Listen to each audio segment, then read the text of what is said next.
দেশের শান্তি ও শৃঙ্খলা রক্ষায় কাজ করে যাচ্ছে বাংলাদেশ সেনাবাহিনী।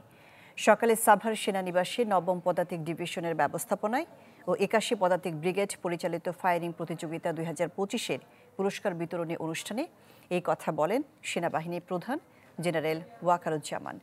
বলেন, যতদিন দেশে একটা নির্বাচিত সরকার না পাওয়া যায় ততদিন দেশ ও জাতির জন্য কাজ করে যেতে হবে। সেনাপ্রধান সেনা সদস্যদের উদ্দেশ্যে আরও বলেন, দ্রুত কাজ শেষ করে ক্যান্টনমেন্টে ফিরে যাওয়ার আশা ছিল, কিন্তু দীর্ঘদিন ধরে কাজ করে যেতে হচ্ছে। তাই ধৈর্য ধরে দায়িত্বের সাথে কাজ সম্পন্ন করার নির্দেশ দিয়েছেন তিনি। পরে বাইপাইলের বিএনসিসি ক্যাম্প ২০২৫-এর ফাইনাল প্যারেডে যোগ দেন সেনাপ্রধান জেনারেল ওয়াকারুজ্জামান। এই সার্ভিসটা তাদের জন্য অত্যন্ত গুরুত্বপূর্ণ। সুতরাং দেশ এবং জাতির জন্য আমাদের কাজ করে যেতে হবে।